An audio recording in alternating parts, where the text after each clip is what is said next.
Mesdames, Messieurs, bonjour les anatomistes, bienvenue dans cette nouvelle vidéo. Alors que dans la précédente vidéo, nous étions en train d'étudier le système squelettique, aujourd'hui nous allons voir quelles sont les applications cliniques de ce système squelettique. Alors on va commencer par la première application clinique qui est une application en imagerie et qui est la détermination de l'âge osseux. Alors comme nous le rappelle cet article, la détermination de l'âge osseux est un repère quantifiable de la maturation du squelette par les stéroïdes sexuels. Alors, au cours de la vie, les os vont se développer d'une manière prédictible, vont suivre une succession d'étapes ordonnées et pour former à la fin donc le squelette adulte à la fin de la puberté. Alors, dans les pays occidentaux, cette maturité squelettique se situe entre 20 et 25 ans.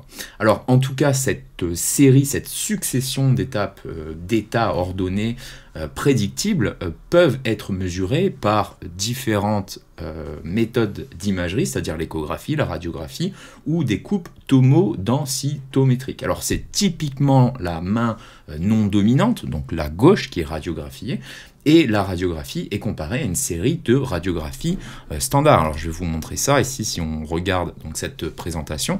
Donc on prend une radiographie de la main et du poignet gauche, donc de la main non dominante, et donc on voit que cette série d'étapes, cette maturation d'os est caractéristique en fonction de l'âge. Ici on a un individu masculin de 6 ans, ici de 6 années et ici de 8 années. Alors ensuite, nous avons la greffe de moelle osseuse. Donc qu'est-ce qu'une greffe de moelle osseuse? Donc c'est une transplantation qui consiste à transférer de la moelle osseuse d'un individu à un autre souffrant d'une pathologie de sa moelle et qui permet donc une guérison. Alors nous l'avions étudié dans la précédente vidéo, vous avez deux types de moelle osseuse, vous avez une moelle rouge et une moelle jaune. Alors les globules rouges, les plaquettes et certains globules blancs proviennent quant à eux de la moelle rouge. Dans la moelle jaune, vous avez quelques globules blancs qui sont produits, cependant cette moelle est dominée par de grandes cellules adipeuses et qui lui confèrent son apparence jaune. Alors en tout cas, dès la naissance, l'essentiel de la moelle du corps est rouge. Cependant, lorsque nous vieillissons, vous avez de plus en plus de moelle rouge qui est convertie en moelle jaune dans la cavité médulaire des os longs et plats. Vous avez de nombreuses maladies qui peuvent concerner la moelle osseuse, comme des processus infectieux. Et chez des patients qui présentent un processus malin de la moelle osseuse, par exemple une leucémie, il est possible de prélever des cellules non malignes de la moelle osseuse du patient ou des cellules de la moelle osseuse d'un autre patient. Et les cellules du patient peuvent être détruites par chimiothérapie ou irradiation et les nouvelles cellules perfusées. Et donc cela constitue le principe de cette greffe de moelle osseuse.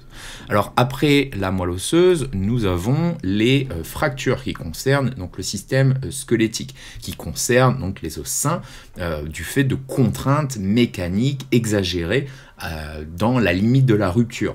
Alors, les fractures peuvent aussi concerner des os de faible qualité. On va parler de l'ostéoporose un petit peu plus tard dans cette vidéo. Et donc, dans ce cas, une contrainte normale est appliquée à l'os qui n'a, quant à lui, pas la résistance nécessaire et donc va se rompre. Chez l'enfant dont l'os est en croissance, les fractures peuvent concerner donc la plaque de croissance ou la diaphyse, et ces fractures qui sont dites des fractures diaphysaires provoquent une rupture partielle de la corticale, qui est cette structure qui fait la périphérie de l'os, comparable à la rupture d'une branche d'un jeune arbre. C'est pour ça qu'on les appelle des fractures en bois de verre. Alors ici, vous avez des exemples de fractures. Ici, on a différents types de fractures. Ici, vous voyez, on a une fracture transversale, ici longitudinale, ici une fracture oblique. Alors, la fracture oblique peut être non déplacée, comme vous voyez ici, ou déplacée. On va avoir aussi des fractures spiroïdes, ici des fractures en bois de verre, hein, que nous retrouvons donc chez les enfants dont l'os est en croissance, et nous avons des fractures comminutives. Ensuite, autre application clinique, c'est ce qu'on appelle la nécrose avasculaire. Alors, ça désigne une mort des cellules osseuses consécutive à l'interruption d'un apport sanguin. Alors, le site classique de cette nécrose avasculaire est, comme vous le voyez sur cette image, le col fémoral, et notamment chez les patients qui sont âgés. Alors, chez ces patients âgés, donc il existe une perte de la continuité du flux sanguin cortical et médulaire, avec une interruption du flux sanguin profond pour les fibres, pour certaines fibres. Alors, cela conduit à une ischémie de la tête fémorale, et donc l'évolution naturelle, c'est une nécrose et un effondrement. Alors, en tout cas, chez ces patients, il est possible de remplacer la tête fémorale par une prothèse. Ensuite, autre application clinique, c'est l'ostéoporose. Alors comme vous le voyez sur cette image, l'ostéoporose est une maladie dans laquelle on va retrouver une densité osseuse qui est réduite et qu'on va retrouver notamment chez les femmes pendant leur ménopause. Alors cela expose l'os à un risque accru de fracture, vous voyez avec cette densité là, ce qu'on va appeler des fractures ostéoporotiques et qui surviennent alors généralement dans le col fémoral, mais également les vertèbres et le poignet. Alors comme je le disais, voilà, ces fractures peuvent intervenir chez les hommes, surtout âgés, mais les patients les plus susceptibles de l'avoir, ce sont les femmes après la ménopause. Et pour terminer cette vidéo, nous allons parler des fractures épiphysaires. Alors je vous rappelle l'épiphyse, donc c'est là sur un os long, donc c'est la périphérie de l'os, ici, avec ici la diaphyse et ici l'épiphyse. Et donc, au cours du développement du squelette, il y a des pics de croissance que nous retrouvons chez des sujets de moins de 10 ans, mais également plus tard à la puberté.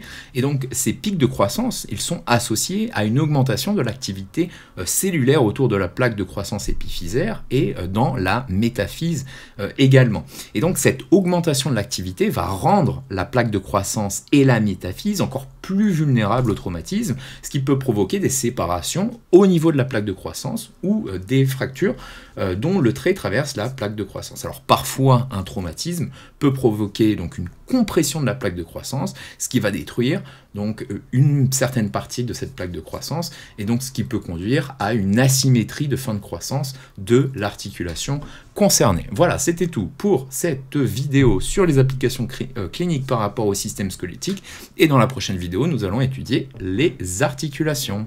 Voilà, je vous dis à très vite, au revoir.